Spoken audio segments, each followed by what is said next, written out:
أما بعد فأعوذ بالله من الشيطان الرجيم. بسم الله الرحمن الرحيم. قال الله عز وجل: إن تعذبهم فإنهم عبادك وإن تغفر لهم فإنك أنت العزيز الحكيم. قال الله: هذا يوم ينفع الصادقين صدقهم لهم جنات تجري من تحتها الأنهار خالدين فيها أبدا رضي الله عنهم ورضوا عنه ذلك الفوز العظيم. پیچھے اللہ رب العالمین نے جناب عیسیٰ علیہ السلام سے سوال کیا کہ اے عیسیٰ کہ تو نے کہا کہ مجھے اور میری ماں کو الہ بنا لو، خدا بنا لو، اللہ رب العالمین کے علاوہ اور معبود بنا لو. تو جناب عیسیٰ علیہ السلام ایک نہایت ہی حکمانہ انداز سے اللہ رب العالمین کو بڑے بہترین انداز سے جواب دے رہے ہیں. فرمایا کہ ان تعذبہم، اے الہی اگر تو عذاب دے ان لوگوں کو متعلق یہ بات ہو رہی ہے جنہوں نے جناب عیسیٰ علیہ السلام کو الہ بنایا، یعنی اللہ رب العالمین کے ساتھ شرک کیا. فرمایا کہ ان تعذبہم، یا الہی اے اللہ تو اگر عذاب دے، فإنہم عبادک، کہ یقیناً یہ تیرے بندے ہیں. اگر تو انہیں سزا دے گا تو یہ تیرے بندے ہیں، نہ کہیں بھاگ سکتے ہیں، نہ اپنا دم مار سکتے ہیں، نہ یہاں سے کہیں آپ کے دائرہ اختیار سے نہیں نکل ہی نہیں سکتے. تو یہ تیرے بندے ہیں اگر تو انہیں عذاب دے گا. تو آگے رب تعالیٰ فرماتا ہے کہ جناب عیسیٰ علیہ السلام نے فرمایا وَإِن تَغْفِرْ لَهُمْ، جناب عیسیٰ فرمایا کہ اگر تو انہیں بخش دے فَإِنَّكَ أَنْتَ الْعَزِيزُ الْحَكِيمُ، تو ہر چیز پر خوب غالب حکمت والے ہیں. یعنی کتنا بہترین انداز سے جناب عیسیٰ علیہ السلام نے اللہ رب العالمین سے دعا کی اور اللہ رب العالمین کو جواب دیا کہ روز قیامت جب اللہ رب العالمین بلائیں گے تو اس وقت جواب دیں گے کہ اگر تو انہیں معاف کر دے تیرے بندے ہیں، اگر تو انہیں بخش دے تو تیری شان کا، تیرے بخشنے کا، تیری شان غفاری کا کیا کہنا. رب تو ہر چیز پر قادر ہے.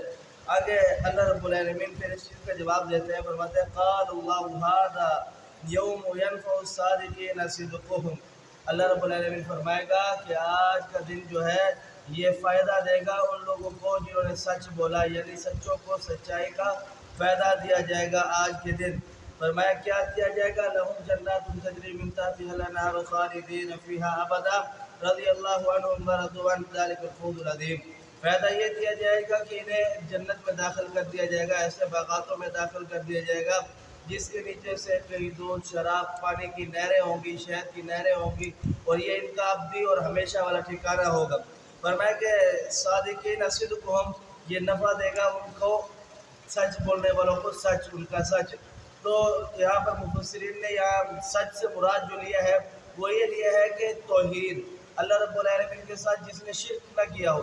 سب سے بڑا سچ یہ ہے کہ اللہ رب العالمین کی توحید پر بندہ ایمان لائے اور اس کے بعد اللہ رب العالمین کے ساتھ شرک نہ کرے.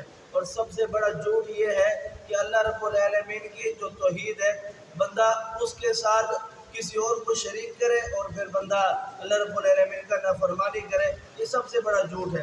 یہی وجہ ہے کہ اللہ رب العالمین اس صورت کا اختتام جو فرما رہا ہے وہ ایسے فرماتے کہ للہ ملک السماوات والارض وما فیہن وہو علی کل شیء قدیر. یہ زمین و آسمان کی جتنی بھی ملکیت ہے یہ اللہ رب العالمین کے اختیار کے اندر ہے، اور جو کچھ ان دونوں زمین و آسمان کے درمیان چیزیں ہیں وہ بھی سب اللہ رب العالمین کی دار اختیار کے اندر ہے. فرمایا وَهُوَ عَلَىٰ كُلِّ شَيْءٍ قَدِيرٌ، اللہ وہ ذات ہے جو ہر چیز پر خوب اچھی طریقے سے قدرت رکھتا ہے.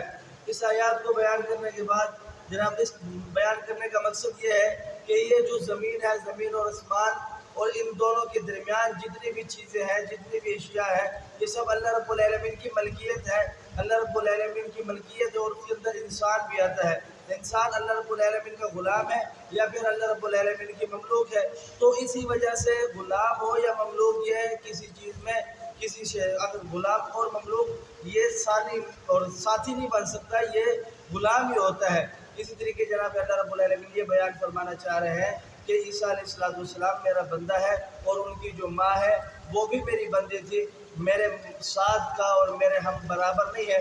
اس وجہ سے میں اللہ ہوں. یہ زمین اور آسمان کے درمیان جو چیزیں وہ میری ملکیت کے اندر ہے، اور جو چیز ملکیت کے اندر ہوتی ہے وہ کسی کی اختیار نہیں ہوتی. غلام کہ کوئی چیز اختیار میں نہیں ہوتی. اسی طریقے سے اللہ رب العالمین بیان فرماتا ہے کہ یہ جو انہوں نے کہا کہ عیسائیوں کی عقیدے کی تردید کی کہ انہوں نے کہا عیسیٰ علیہ السلام معاذ اللہ الہ ہے یا الہ میں سے ہے، تو ایسا نہیں ہے. الہ صرف ایک ہی ہے جو اللہ ہے، جو زمین و آسمان کا مالک ہے، اور جو ان کے درمیان جتنی بھی چیزیں ہیں وہ انسان ہے، حیوان ہے، پرندے ہیں، حتیٰ کہ جتنی بھی مخلوق ہے، انبیاء کرام ہیں، سارے کے سارے اللہ رب العالمین کے غلام ہیں اور اللہ رب العالمین کے اختیار میں